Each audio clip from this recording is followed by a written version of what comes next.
Hey everyone, welcome to Faith Life Unscripted.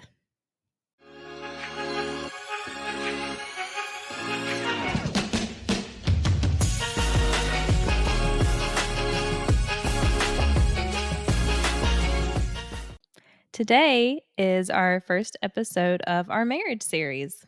We're pretty excited to have a couple really close couples to us come on as guests in the next 2 weeks.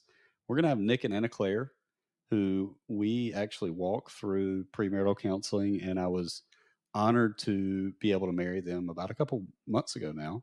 And you want to talk about the other couple we're going to have? And our other guest couple are Missy and Sam Heggie, who have been married for 34 years. So we're really excited to get some wisdom from them and see all the things that they've gone through during their marriage. Absolutely. Well, let's jump into what we've got today, which Let's is do it. a little bit about us. And I've titled this one The Top 5 Foundations for a Healthy Marriage. Yep. So, just a little bit about us. We told you last week that we got married at a very young age. I was 20 and Chelsea was 18. She graduated high school in June and we got married in July. Yep. So, nice and young. But that obviously was good in some ways and maybe tough in others. Maybe the ways that I would say it was really good is we actually got to grow up together. And so I actually have seen a few of the couples that have listened to this podcast or some of the people that have, talked about how they could relate to that because they were high school sweethearts, which is awesome. I love those stories. But it's really fun because you kind of get to mature together and grow together. Yeah. But it is tough as well. We actually face some adversity right off the bat. Chelsea, I'll let you talk about how we kind of had some doubters.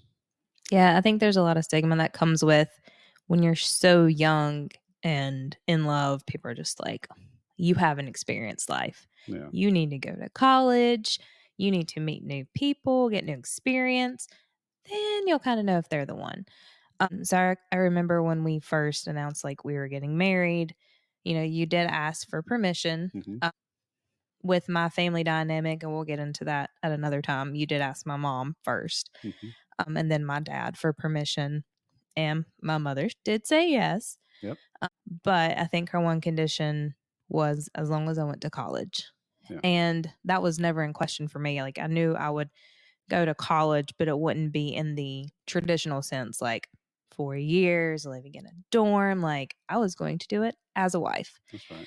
And I remember, we sent out the save the dates and invites, and my family again was skeptical, and there was some family members who I'd never even heard from, like congrats or forget you, like nothing. They just completely ignored it. And I was just like, you know what?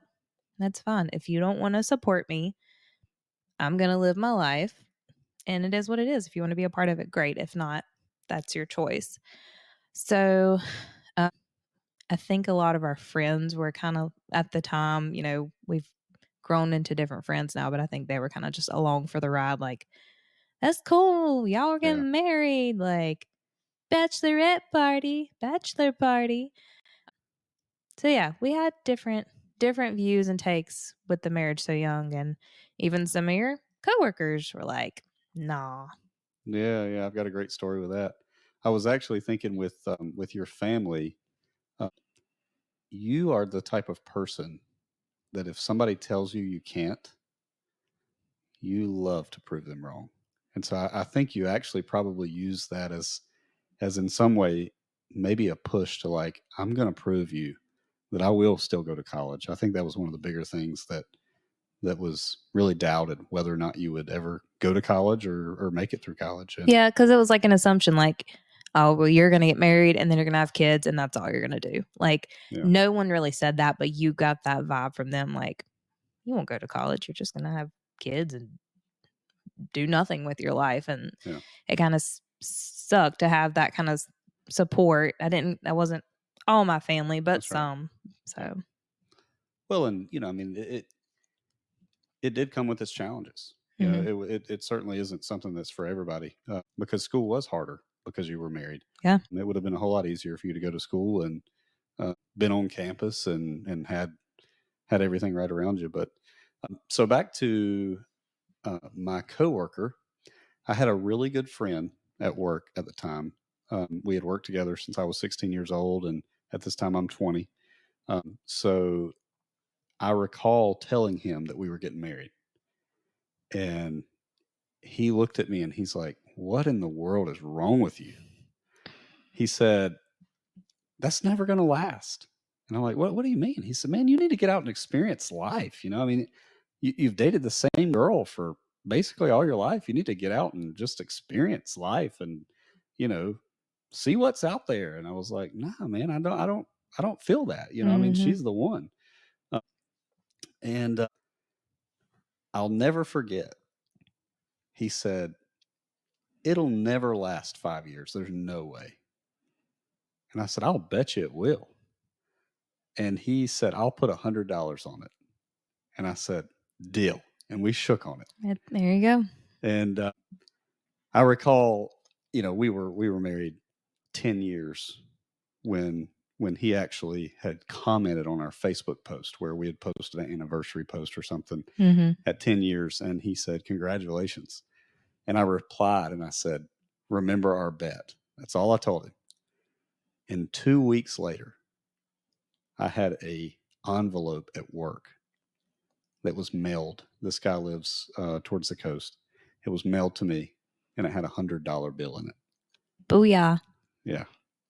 So although, as we said, it wasn't easy, Right. Yeah. uh, but we did it, and it's only by the grace of God that happened. Uh, so that segues us right into what we're going to talk about, which is uh, we had a really, really sweet lady that gave us some of the best advice that we ever received very early in our marriage. Mhm. We were about a year in, maybe, Yeah, maybe. maybe less. And we were at the beach on, like, I think what was our first vacation as a married couple. And we met this lady who was she was in her 80s. And I recall that she told us that her and her husband were marriage counselors, and her husband had passed away. Yeah. And so she was doing something different. And she said they'd done that for 30, 40 Yeah. years, somewhere in there. Yeah. So I said, "Well, give us some advice. We're newly married. What do you have for us?" And We're eager. yeah, so she literally was loaded. She was locked and loaded, ready. She knew. And she said, "Yeah, absolutely." And she had an accent, and so it was really sweet. But she said, "Let me give you 5 things that you absolutely have to have for a successful marriage." And that's what we're going to go over today. Mhm. Those things. And so we're going to get into them and talk about where we're strong in them, where we're weak in them. Yeah. And, you know, we love to grow in these areas. But really, these are the top 5 things that we feel like really make a healthy marriage and a strong marriage. And so let's dive right in. All right. What's number 1? So, number 1 is we have to make sure that we put God first in our own lives and in our marriage. Amen. She made sure to say in your own personal life Mhm. and in your marriage.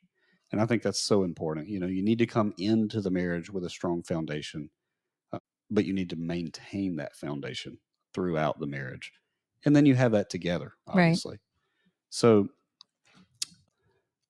what are some practical ways that you feel that we make sure that our marriage is rooted in Christ? I think I mentioned this last week. To be able to hear from God, you need to be in the Word. Mm-hmm. And that's probably the number 1 tip is to either be in the Word yourself and learn for yourself or read in the Word together. Mm-hmm.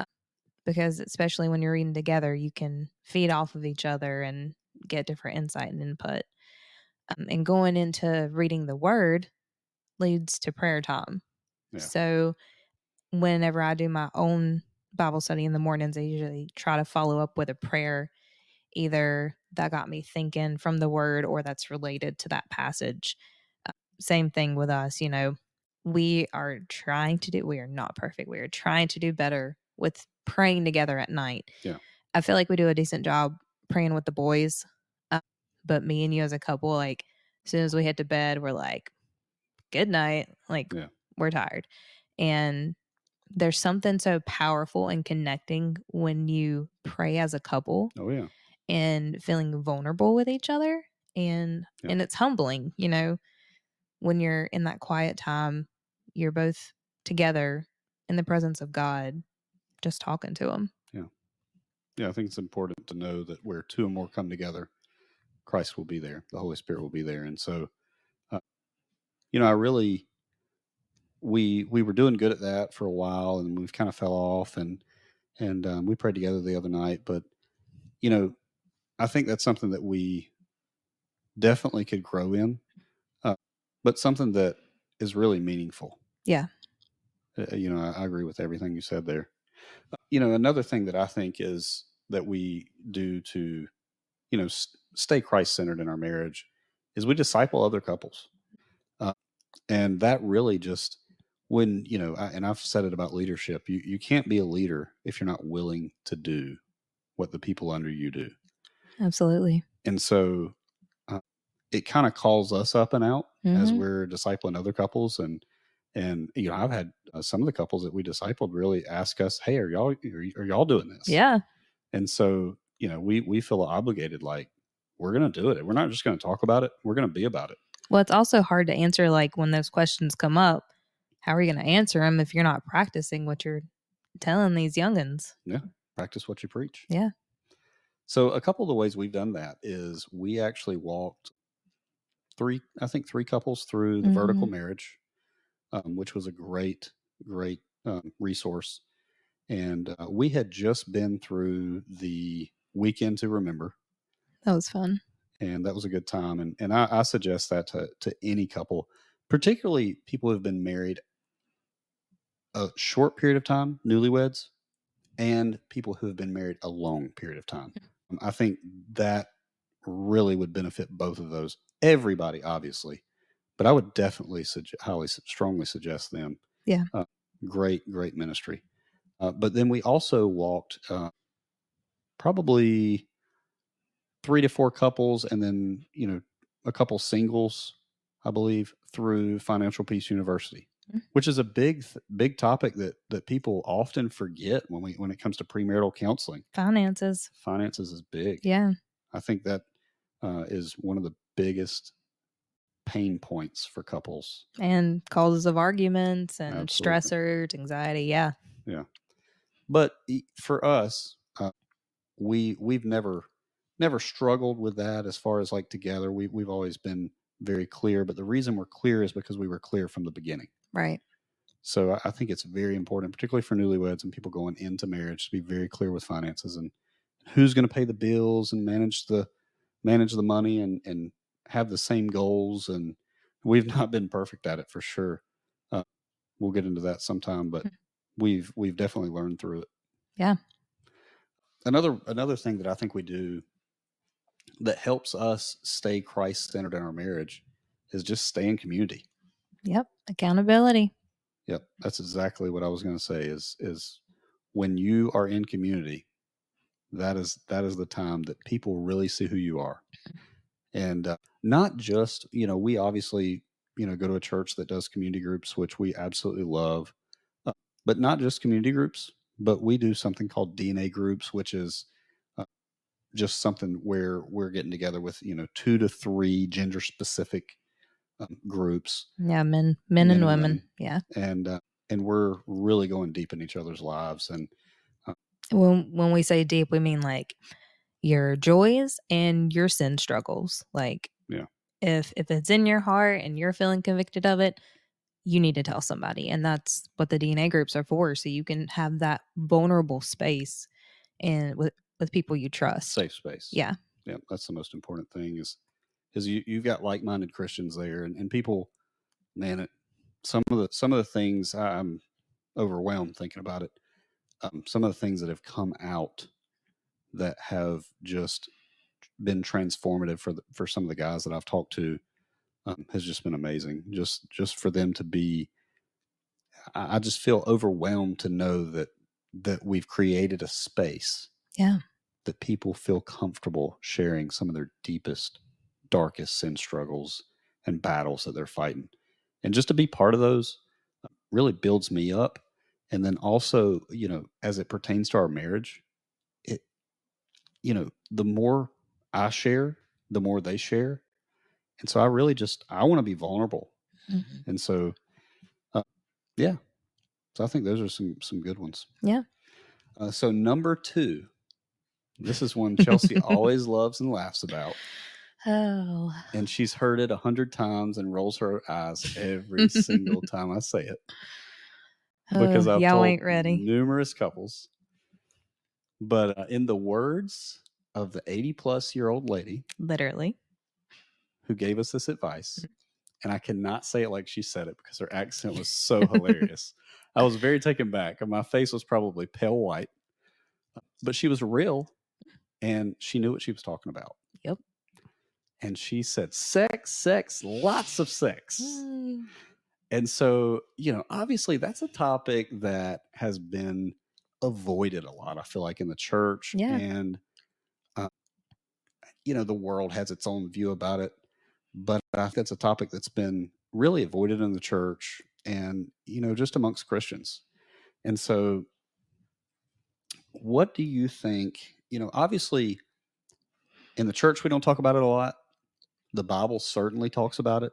Song of Solomon is very in depth. Why do you think the church kind of avoids that topic? I think not just recently, but throughout history, culture has completely distorted what sex is. Yeah. They've turned it into an idol Mm-hmm. and No doubt. some sort of morphed passion, which is totally opposite of what the Bible says sex is for. Yeah. Sex was created first for procreation, Mm-hmm. and second for pleasure. Yeah. And so, because the culture has distorted the view of sex, it's almost like a taboo for the church to talk about, like, oh, well, that sounds kind of dirty, so maybe we shouldn't. And then you turn to the Yeah. Song of Solomon, it's like, whoa, Yeah. like, you said it was dirty. Go read this book. Yeah. In the context of marriage, it is such a gift from God, Mm-hmm. such a blessing. And so we're going to scratch the surface today. Yep. We're not going to go super deep. Nope. But we can later. Yeah. I don't want we don't want to hit y'all too hard with the basically our first podcast. So, yeah. but I think it's important to talk about when we talk about marriage. We can't be ashamed of it. We've got to really just be open and honest. So I just want to give a few practical tips for men, things that I think you can do that's really going to help your marriage, particularly when it pertains to sex. And so I would say that number 1 is that women don't always want physical touch. No. You need to care for her emotions. Because we cray sometimes. And care for her feelings. Just care for her. Just love on her. And when we say love, men see love a lot differently than women. Men see love very physically, typically, and women see love a lot different than that. And so I think there's a difference, and we'll get to it. I don't want to steal your thunder later, but there's a difference in men and women, and we have to realize that we are different. And you don't always have to touch your wife. Somebody needs to tell me that.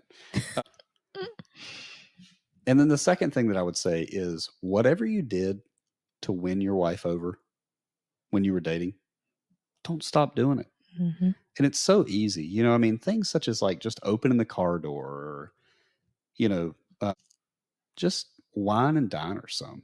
I mean, I think a lot of times that really just goes by the wayside because we get busy with life and we use that as an excuse, right? It's like, well, we've got the kids now and it's just a different, it's no, it doesn't take but just a moment Yeah. to open the door for your wife. And how much will that mean to her? Well, and what does that show your kids? Absolutely. How to treat your wife, the wife that you want.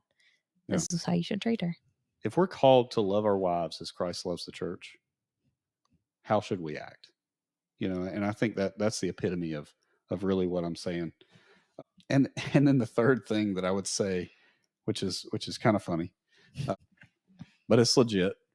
Guys, stay clean, stay fresh. You know, some of the when Chelsea compliments me the most, it's when I've got up in the morning and I go and I for work wear a suit and I put my suit on and I've got my hair fixed and I'm smelling good and I'm feeling good and I walk through the house and she'll just give me this look or sound or whatever it is she does. And so, I think it's important sometimes as husbands, we can get caught up in, overindulging and we get happy and we get comfortable. And so we kind of quit taking care of ourselves. And uh, obviously, my metabolism is super fast. So I've never struggled with that massively. Uh, but a lot of times, husbands can kind of fall by the wayside when it comes to their health. Mm-hmm. And so I think it's important to continue taking care of yourself and staying clean and fresh, looking good. Yeah. So, what do you have anything for us for the women when it comes to sex? What kind of ideas and maybe helpful hints, tips, tricks do you have for the ladies? I like to wrap, I guess, sex and intimacy together because Yeah. they're similar, but they're different. And that some of these tips are a way to be more intimate, not necessarily in a sexual way, but, just feel Hmm. closer. And I think I have two that I'm going to speak on today. The first one is, I think, the most important, and is to stroke your man's ego.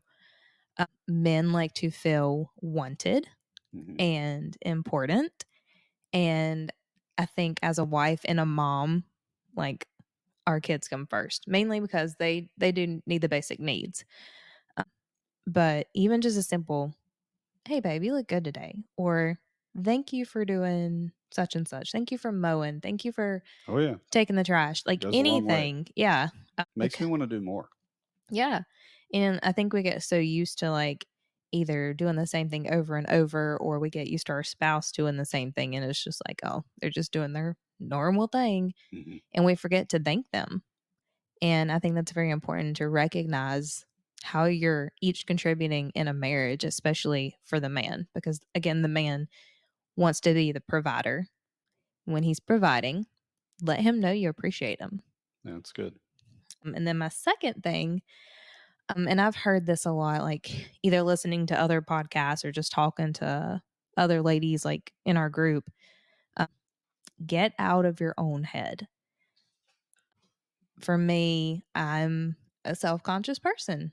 And if I am in that phase, like I've had a rough day, I haven't had a shower, I got my messy bun, like I don't want to be touched because I don't feel attractive. And I think you're beautiful in that moment. Thank you. Thank you. And I tell you.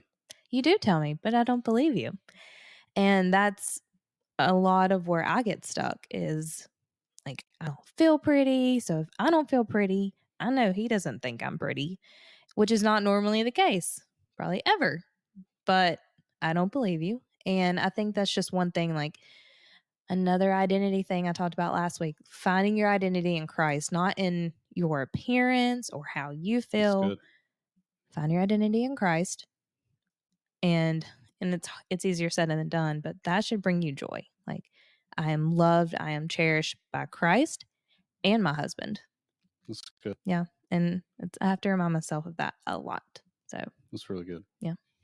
Yeah. So I mean, I think sex is something that is very crucial in a healthy marriage. I've heard it said before that sex is not the thermostat to a marriage, but it is the thermometer. That it doesn't set the tone, but you can tell how the marriage is going typically by the frequency of it. Yeah. And so I've seen that to be very true in our marriage. And that's something that we've always been very good with. We struggle in a lot of areas. That's one of the areas that we have not struggled in. So it's good. So number 3 is very important. Communication. Communication is key. And so I think there's definitely a gender gap there. Oh, yeah. When it comes to communication. The thing about men that women should know, that I want them to know, is this: we don't read minds, No way. and our minds are really, really simple. I mean, sometimes so much that it's stupid. I mean, and everybody's seen the memes of, like, my wife thinks I'm thinking of this and I'm actually thinking of this, and those kind of things. But really, I mean, our minds are kind of very simple. We really don't think about complex things. And so when you come by me and go, and you assume that I know that means I forgot to take out the trash, I probably don't. You probably just need to tell me again. So as far as for the ladies, what do you have as far as for the ladies when it comes to communication? Well, you kind of led into that. Sharing emotions. Yeah. This morning was a great example. So we had an appointment to get to. We had to drop the kids off. Slept in a little late. So I got up. I was like, we have 30 minutes to get ready. And I was running around, packing up the boys, trying to get everybody breakfast. You're like, well, I'll be ready, as was your response. And I'm like, okay. So, and in my head, like, I didn't say anything. And in my head, I was like, okay, well, let me get myself ready. That dog's fed. That kid's ready. Breakfast for everybody. And you just lay your little butt in bed. And I held on to that for a while. Yeah. And I was angry. And you didn't understand why I was angry. And that was my fault. So I'm sorry. So then we had a conversation on the car ride after the kids got out. We had a conversation. Mm-hmm. I said, well, I was angry because you didn't help me this morning. Yeah. And you were like, well, I thought you would have asked for my help if you needed it. And me assumed you would just get your butt up and give it. So communicating emotions and needs is key, I think, for ladies. Don't just assume he knows the sigh. Like, why are you sighing? Why are you stomping around the house? Why are you slamming things down? Like, talk to him. That's right. And I'm so guilty of that. And I'm sorry. I will continue to work on that. But just let him know what you're thinking. Don't hold it in, because that creates resentment. And resentment is a powerful tool that Satan will use to disrupt a marriage. That's absolutely right. Yeah. And it's not the one-time instance. It's like you said, the resentment. It's not the one-time instance. It's the real problem. The real problem is when it happens over and over and over, and you build it up, and it builds up, and it builds up. And typically, what happens is it's going to blow up. Yeah. And so that's always what's and then scary. You're arguing about things that happened like a month ago because you never talked about it. Yeah. And it's almost irrelevant at that point. Yeah, I mean, and it could have been all negated by just a quick conversation. Yeah, so that really leads me into segues into the next thing I was going to say, which is conflict. Yeah. Conflict is good in marriage as long as it happens early and it happens often. We have to make sure that when something arises and we have a problem, we address it. And it's very important to address it with your spouse, not with anybody else. Right. We're not taking this stuff to our girlfriends or our guy friends. We're addressing it with our spouse. We're addressing it right away. Because most of the time, all your friends are going to do is affirm you. Yeah, absolutely. Yeah, they're not going to be like, well, you probably should have done this. Well, and then that builds up a little. That makes everything build up a little more. Yeah, and you're like, I am right. Yeah, like, he was wrong. Thank you. I knew it. Yeah. Yeah. Yeah. So, and they're hearing one side of the story. Yeah. Yeah. So it's dangerous. But for men, I would say, when it comes to conflict, sometimes you just need to shut up and listen. That's it. You just need to be quiet. And then for women too, extend that grace. I think that goes for both parties, Yeah, absolutely. husband and wife, extend grace. Because when you're in that conflict, you're heated sometimes. Sometimes it could be civil conflict, but and the ones you're heated, like you have two different emotions coming from totally different places. And I think it's very important to have a calm demeanor when you're speaking to each other Absolutely. and not attack. Well, you did this or you did that. Like that's just going to create hostility, Hmm. hostility and resentment. Yep. Again, what Satan likes to use to drive people apart. And we are sinners. And we have to remember that Christ died for our sin and gave us grace. That's right. That should prompt us to give that same grace to our spouse, Come whom we on. love, whom we share a home with, who we raise our children with. You can't live in a hostile home and not have a grace filled home. Yeah. Yeah. I always like to say this is easier said than done, Mm, but I always like to say be the first to extend grace. yeah. And that's hard. It's Yeah. hard to swallow that pride. That's right. Yeah. And you just said it. I mean, that's what it usually boils down to. Yeah. When we're in an argument, nobody wants to be wrong. Yeah. And so that leads us to number 4, which is compromise. And so I would say for men, especially men, women as well, but I see this in men, you don't always have to be right. Yeah. And sometimes, even when you are right, you don't have to tell her. And that has been the hardest thing for me because my personality, type A, and I just feel like I'm right. You've got to know this. I know I'm right. Yeah. It's not even a question. I just know. And so, but sometimes I just have to shut up and just listen to you and love on you and let it go. That is that is where you really learn and grow. That's where the rubber meets the road. You know, one of my good friends, Pastor Kyle Mercer, once said this quote. I'm not sure if it was his quote, but that's where I heard it from. He said, "Everybody wants to win the argument with your spouse. But the reality of winning an argument with your spouse is this: you're married to a loser." Ouch. So, you know, the whole point of that is this: you lose either way. Right. Yeah. So, it's a whole lot better just to humble yourself. And as I said, you don't always have to be right. Yeah. Yeah. So, what do you have as far as uh, compromise when it comes to women and women and men being different?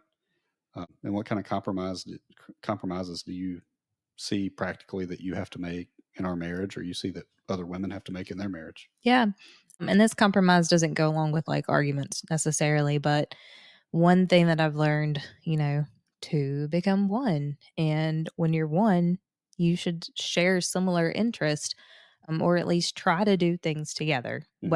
whether they're different or not. And one thing that I've had to learn is you are definitely more of an outdoorsy person than I am. I love the outdoors, but not like you do. Hmm. And so I've had to learn like when you want to go ride on the mules, like I better just put on my big girl pants and saddle up, whether I want to or not, because you enjoy that hobby. Yeah. And as a wife, I should want to do things that bring you joy because when you're happy, that brings me happiness. Hmm. And that is a sacrifice for me to do things that I necessarily don't really want to do, but I do them because I want you to be happy. Yeah. Well, I just want to honor you in that way because, I've seen that so many times, you know, from cooking squirrel to shooting squirrel to, you know, you know, riding the mules. Sitting in a cold deer stand. Yeah. I mean, you've made a lot of sacrifices playing golf, That's not too bad. I'm just not good at it. yeah, me either. Mm. But, you've made a lot of sacrifices in that way. And that has really gave us a lot more time to spend together. And whether you're enjoying it or not, we're still getting to spend good quality time together Yeah. and we grow through it. So, yeah, it's Gives really you good. gives you time to reconnect and and talk, especially when it's like a one-on-one type date. Oh yeah. You don't have the kids there. Yep. Those are the best. Yeah. Well, you got it. That leads us to number Hey. 5. Never stop dating. Yep. Never stop dating. And so I think it's important to set a goal. And you may not make it, but you need to try as best you can. Maybe for you in your marriage, that looks like twice a week you go on a date. Good for you. Maybe for you in your marriage, you have kids Mm. like us, you have a couple kids, and that looks like twice a month. Yeah. Maybe you've got 6 kids, God bless you, and that looks like once a month. Yeah. So, it's going to look different for every individual couple, but I think it's just what's really important is just kind of sticking to a regimen, sticking to something, being intentional. And I think it's very important for the men. Schedule that, do it, take the initiative to do it. And then for the ladies, I would say if your man's not, if your husband is not, do it. Yeah. Don't Step up. assume it's the man's responsibility to be the romantic one in the relationship. You have that much responsibility as well as a wife. You want to have the romance keep going? Take a part in it. Yeah, Be the initiator. that's good. Yeah. So one of the things that I say is the honey-do list, which Chelsea calls a Matthew do list. Yeah. Chelsea don't have honey-do list. Yeah. It's going to be there. It's always going to be there. And so a lot of times as men, we get caught up in well, I've got to accomplish something. We want to accomplish. So it's like we want to get this done and checked off the list and this and this. And then we get so caught up in it. And I'm bad at this. That all the time is just passed and it's time to go to bed and we haven't done anything, with our wives, with our kids. And so I think it's important just to put that list down, particularly when it comes to dating, and be very, very intentional about dating your wife. It doesn't just mean go on dates. It means continue to date your wife, but definitely going on dates. And I think even further than just the twice monthly date nights. Yeah. It's also important to take a day trip or a weekend trip. Overnight. Yeah. And that was harder when our kids were really young. Yeah. We probably didn't do that for what? A couple years. Yeah. Maybe 3. a little longer. Yeah. Yeah. But now we've made it, kind of an annual thing that we do. Last year we went to Vegas. We took a helicopter. We flew into the Grand Canyon, and we had champagne and a little snack. And man, that was a really good time. Yeah, it was awesome. That was the best part. I could take or leave Vegas, but the Grand Canyon was the best. Yeah. Was check off my bucket list. Well, and we were there for a conference, so we really didn't do anything in Vegas other than eat. But yeah, yeah. But the food was good. Yeah. So I think it's just very important to date weekly or monthly, and then annually, at least once. Try to get away for overnight, maybe a couple nights if you can. And I think what you had said about, your to-do list, like you have things that you want to accomplish. And I think on the opposite side of that for women, it's like, I don't know, I wouldn't say accomplish is the word, but we have like dishes, laundry, Oh yeah, take care of the kids, clean the house. And it's just like, your house is not made to look perfect. You live there. And That's I've right. struggled with that. Like, I don't want a crumb on the counter. I want all the toys picked up before bed. Like, it's okay. You live there. If you're wasting your time that you could be spending quality time with your kids or your spouse because of the little bits and pieces of the house that are always gonna be there, don't worry about it. Yeah. I mean, you can't get time back with your spouse. That's right.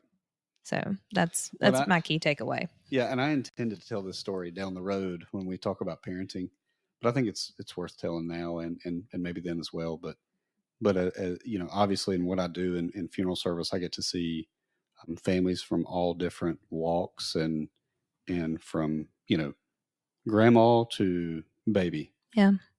And one of the moms that I served, she had lost her little girl, and I asked her, I said, how do you feel? Tell me more about this process, and what was your takeaway? And she said, well, just pick up the laundry. Hmm. And I said, okay, I'm all ears. Tell me what you mean. She said, well, as my little girl I'm going to cry. had had a terminal illness, it seems that it's not just us. It seems that it's all parents, Yeah. that the dirty clothes is placed right beside the laundry basket. Drives me crazy. And I looked at her and I was like, yes, exactly. She said, I don't know why the kids do it, but they just put their laundry either on their floor somewhere or Under right the beside dresser. basket. Yeah. Right beside the basket. She said, as I was picking that up, knowing that I wouldn't be able to do it anymore, she said, I was so overwhelmed and blessed to be able to pick up that laundry. Yeah. And she said, my takeaway would be this: just pick up the laundry. Yeah. And so I think that could be used in the context of marriage as well. There's so many spouses that I see day in and day out that don't have their spouse anymore. Mm-hmm. And so if your husband leaves his dirty clothes next to the laundry, just pick it up. Or the toenail clippings on the bathroom floor. Oh, that's gross. And if your wife doesn't get the dishes done at night, why don't you do them for her? Why don't you wake up early? Why don't you do something to help her? Yeah. We're all in this. We're in this together. Yeah. It's not this we're- is your job. This we're a is my team. job. Yeah. We're Yeah. together. So where I'm lacking, I hope you're abounding, and vice versa. And I've seen that. I've seen that a lot of times when I'm weak, you're strong. And when you're weak, I'm strong. And I think that is a part of spiritual growth as well. When you work together as a team, you also build each other up in Christ. Absolutely. It's good. Yeah. It's a good place to end, I think. Just kind of to close it all out, I just want to say this, that we certainly don't have it all together. Mm-mm. And that's part of this podcast, and what we intend to do is just show that this is real life. This is raw. We don't have it all together, and we know. Yeah. But we have learned a lot in the 14 years that we've been married, and 18 that we've been together. Yeah. And we've grown a lot. And a lot of that has to do with our faith. Yeah. Many different ways, emotionally, physically, spiritually. Yeah. Yeah. So, I mean, we understand that there's going to be people that listen to this podcast from all different walks and all different situations in life, Mm-hmm. from single again, married, Widowed. Yeah, absolutely. And soon to be married, newlyweds. Yeah. New parents. And then there's also going to be people who are going through divorce or just been divorced. And we hope to really just encourage everybody. We hope that this podcast will just reach out and touch you in some way. And we hope that whatever you're going through, wherever you're at, whatever situation applies to you, that you just richly feel the grace of God in your life. Because we certainly couldn't do it without God's grace. So we actually are going to, this week, by the time everybody hears this podcast, right, we will actually be on Apple, Spotify, YouTube, TuneIn, Amazon, and iHeartRadio. Wow. So we're gonna hit all platforms starting this week, as long as I don't rack my brain and trying to get it done. But you got it. That's our intentions. So if you guys will just subscribe and share, we would greatly appreciate it. We've been overwhelmed by the response of everybody for the first podcast, and we hope you enjoy this one and the ones to come. as we said, we're going to have 2 couples on for the marriage series, newlyweds, and then seasoned married Wisdom couples. givers, yeah. And then after that, we're gonna be coming to you with Will Brinkley, the Tar Heel farmer. He and I are going to sit down and chit chat about the old days. That'll be a fun one. Yep. And Chelsea's got a good friend coming on who is really full of wisdom. Yep. And we've got a few others lined up. We're really excited for the guest coming on. Absolutely. So I guess that closes us out for today. Yep. Yeah. So I'll hit them with it this time, since last time you you struggled a little bit. So we'll close like this. May your faith continue to grow, and may your life be filled with grace and peace. This is Faith and Life Unscripted. See you guys. Bye.